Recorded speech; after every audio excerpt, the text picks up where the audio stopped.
السلام علیکم۔ جیسا کہ آپ کو معلوم ہے کہ ہم آپ کے لیے لے کر آتے ہیں ہر ہفتے پاکستان دس ویک میں ملک بھر سے ٹاپ سٹوریز۔ رواں ہفتے بھی ہم آپ کے لیے لے کر آئے ہیں پاکستان بھر سے کچھ اہم اور منفرد خبریں۔ تو سب سے پہلے شامل کر لیتے ہیں وزیر اعظم عمران خان نے اسلام آباد میں مندر کی تعمیر کے معاملے پر اسلامی نظریاتی کونسل سے رہنمائی اور مشاورت حاصل کرنے کی ہدایت کر دی ہے۔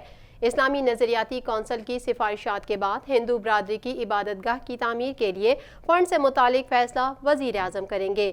اس حوالے سے تمام تر سماجی و مذہبی پہلوؤں کو مد نظر رکھ کر فیصلہ ہوگا۔ مزید احوال جانیں گے اس رپورٹ میں۔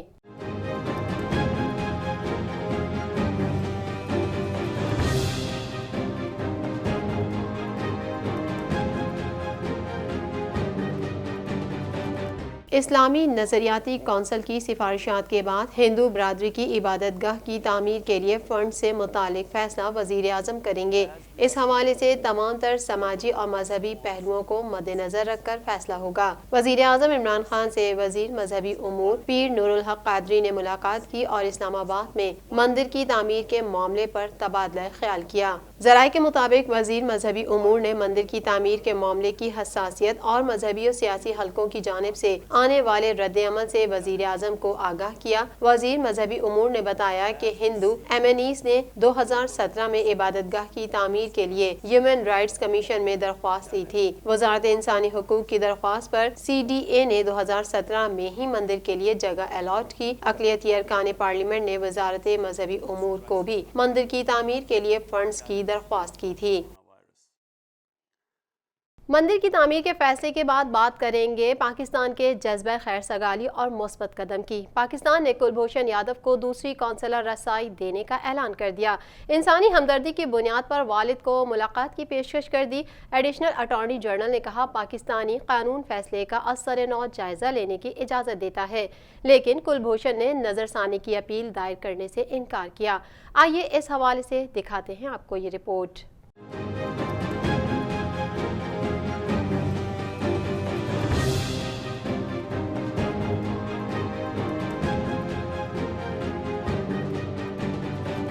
پاکستان نے کلبھوشن یادو کو دوسری قونصلر رسائی دینے کا اعلان کر دیا۔ انسانی ہمدردی کی بنیاد پر والد کو ملاقات کی پیشکش کر دی۔ ایڈیشنل اٹارنی جنرل نے کہا پاکستانی قانون فیصلے کا ازسر نو جائزہ لینے کی اجازت دیتا ہے، لیکن کلبھوشن نے نظر ثانی کی اپیل دائر کرنے سے انکار کیا۔ Additional attorney general Ahmed Irfan اور DG جنوبی ایشیا نے اسلام آباد میں پریس کانفرنس کرتے ہوئے کہا کہ کلبھوشن پاکستان میں تخریب کاری کی کارروائیوں میں ملوث رہا۔ پاکستان نے عالمی عدالت کے فیصلے کے بعد اقدامات اٹھائے۔ پاکستان کا قانون فیصلے کا ازسر نو جائزہ لینے کی اجازت دیتا ہے، مگر بھارتی جاسوس کلبھوشن یادو نے اپنے ازسر نو فیصلے کے جائزے لینے کے حق کو رد کیا۔ پاکستان اپنی عالمی ذمہ داریوں سے بخوبی آگاہ اور پاکستان ICJ کے فیصلے پر عمل درآمد کے لیے تیار ہے۔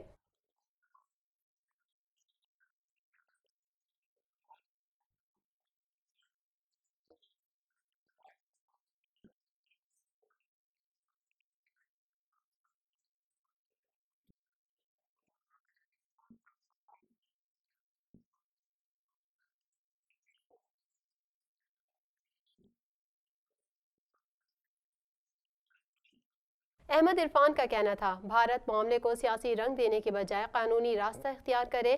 انسانی حقوق کی بنیاد پر کلبھوشن کی اہلیہ سے ملاقات کا انتظام کیا گیا۔ بھارت کو دوسری قونصلر رسائی کی پیشکش کی ہے۔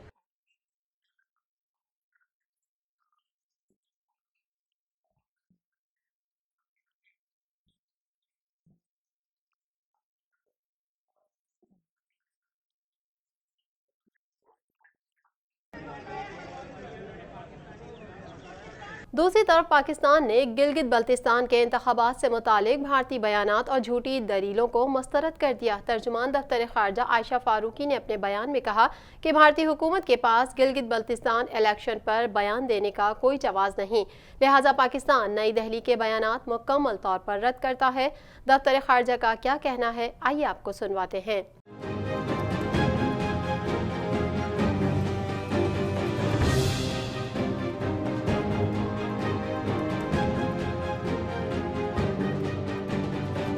ترجمان دفتر خارجہ عائشہ فاروقی نے اپنے بیان میں کہا ہے کہ بھارتی حکومت کے پاس گلگت بلتستان الیکشن پر بیان دینے کا کوئی جواز نہیں ہے، لہٰذا پاکستان نئی دہلی کے بیانات مکمل طور پر رد کرتا ہے۔ ترجمان کا کہنا تھا کہ بھارتی حکومت مقبوضہ کشمیر میں فراڈ انتخابات کراتی رہی ہے اور گلگت بلتستان الیکشن پر جھوٹے بیانات سے بھارت مقبوضہ کشمیر کی صورتحال سے توجہ ہٹانا چاہتا ہے۔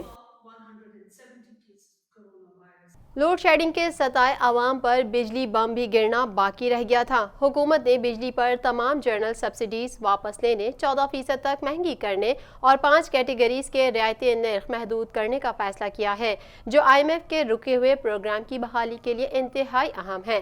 وزیر اعظم عمران خان سبسڈیز کے حوالے سے میکینزم حتمی کرنے کی پہلے ہی ہدایت کر چکے ہیں، تاہم حکومت کو نیپرا ایکٹ میں ترمیم کیے بغیر اس ضمن میں قانونی رکاوٹوں کا سامنا کرنا پڑ سکتا ہے۔ اس حوالے سے مزید جانیں گے۔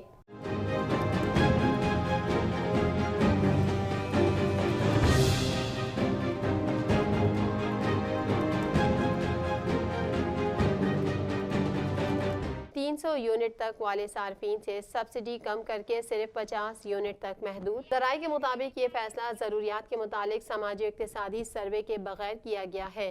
وزیر اعظم عمران خان سبسڈیز کے حوالے سے میکینزم حتمی کرنے کی پہلے ہدایت کر چکے ہیں، تاہم حکومت کو نیپرا ایکٹ میں ترمیم کیے بغیر اس ضمن میں قانونی رکاوٹوں کا سامنا کرنا پڑ سکتا ہے۔ وزارت خزانہ نے بتایا کہ حکومت فی الحال نئے سبسڈی میکینزم کو حتمی شکل دینے کے عمل میں ہے۔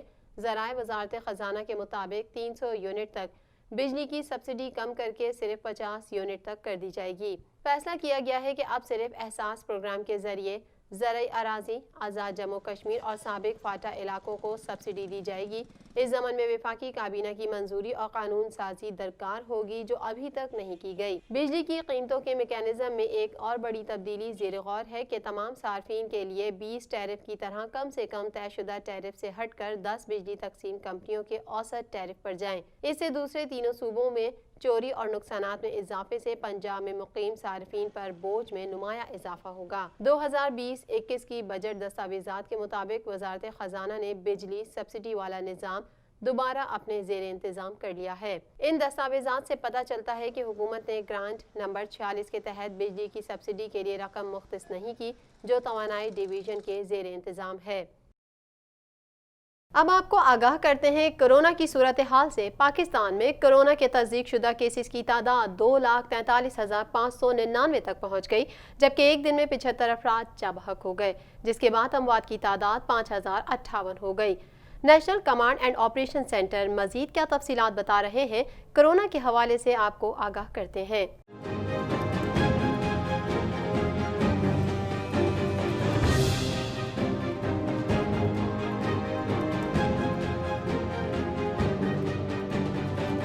National command and operation centre کے تازہ ترین اعداد و شمار کے مطابق گزشتہ 24 گھنٹوں کے دوران 2,751 نئے کیسز رپورٹ ہوئے۔ پنجاب میں 85,261، سندھ میں 1,09,000، خیبر پختونخوا میں 29,406، بلوچستان میں 11,099، گلگت بلتستان میں 1,619، اسلام آباد میں 13,829، جبکہ آزاد کشمیر میں 1,485 کیسز رپورٹ ہوئے۔ ملک بھر میں اب تک 15,14,858 افراد کے ٹیسٹ کیے گئے۔ گزشتہ 24 گھنٹوں کے دوران 23,255 نئے ٹیسٹ کیے گئے۔ اب تک 1,49,092 مریض صحت یاب ہو چکے ہیں، جبکہ 2,375 مریضوں کی حالت تشویشناک ہے۔ پاکستان میں کرونا سے ایک دن میں 75 افراد جاں بحق ہو گئے، جس کے بعد وائرس سے مرنے والوں کی تعداد 5,058 ہو گئی۔ پنجاب میں 1,972، سندھ میں 1,677، خیبر پختونخوا میں 1,063، اسلام آباد میں 146، بلوچستان میں 125، گلگت بلتستان میں 34 اور آزاد کشمیر میں 41 مریض جان سے ہاتھ دھو بیٹھے۔ ناجائز فائدہ اٹھانے والے سرکاری ملازمین ہو جائیں ہوشیار۔ FIA نے بے نظیر انکم سپورٹ پروگرام سے فائدہ اٹھانے والے سرکاری ملازمین سے متعلق تحقیقات مکمل کر لی۔ 24 سرکاری ملازمین کے خلاف مقدمات درج کر دیے گئے۔ ملازمین نے دھوکے سے بے نظیر انکم سپورٹ پروگرام کی رقوم وصول کی اور خود کو سرکاری ملازمین ظاہر نہیں کیا۔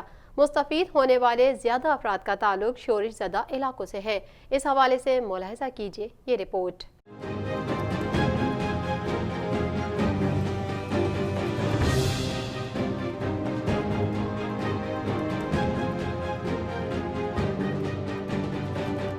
FIA کے مطابق بے نظیر انکم سپورٹ پروگرام سے فائدہ اٹھانے والے سرکاری ملازمین کے خلاف تحقیقات مکمل کر لی گئی ہیں۔ ملازمین نے دھوکے سے بے نظیر انکم سپورٹ پروگرام کی رقم وصول کی اور خود کو سرکاری ملازمین ظاہر نہیں کیا۔ مستفید ہونے والے زیادہ افراد کا تعلق شورش زدہ علاقوں سے ہے۔ FIA کے مطابق 300 سے زائد افراد کے خلاف تحقیقات جاری ہیں۔ رقم وصول کرنے والے دیگر سرکاری ملازمین کے خلاف بھی تحقیقات جاری ہیں۔ فائدہ اٹھانے والے سرکاری ملازمین سے اب تک 1,42,00,000 روپے کی رقم بھی وصول کی جا چکی ہے۔ وزارت تعلیم کا تعلیمی اداروں کو کھولنے کے حوالے سے بڑا فیصلہ سامنے آ گیا۔ وفاقی وزیر تعلیم شفقت محمود نے ملک بھر میں 15 ستمبر سے تعلیمی ادارے کھولنے کا اعلان کرتے ہوئے SOPs تیار کرنے کی ہدایت کر دی اور کہا صحت کے معاملات ٹھیک نہ ہوئے تو تعلیمی ادارے نہیں کھولیں گے۔ وفاقی وزیر تعلیم کا کہنا تھا کہ 15 ستمبر سے پہلے مزید مشاورت کریں گے۔ مزید کیا کہہ رہے ہیں، آئیے جانتے ہیں اس رپورٹ میں۔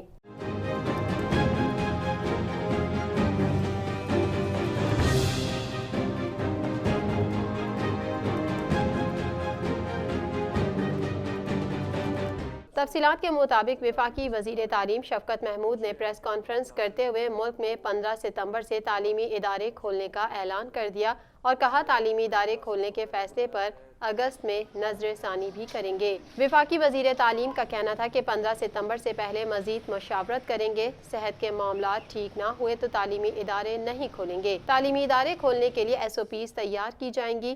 SOPs سے متعلق مختلف تجاویز آ رہی ہیں۔ شفقت محمود نے کہا کہ صوبوں سے تعلیمی ادارے کھولنے سے متعلق SOPs مانگی ہیں۔ صوبوں سے کہا ہے کہ اپنی تجاویز لکھ کر بھیج دیں۔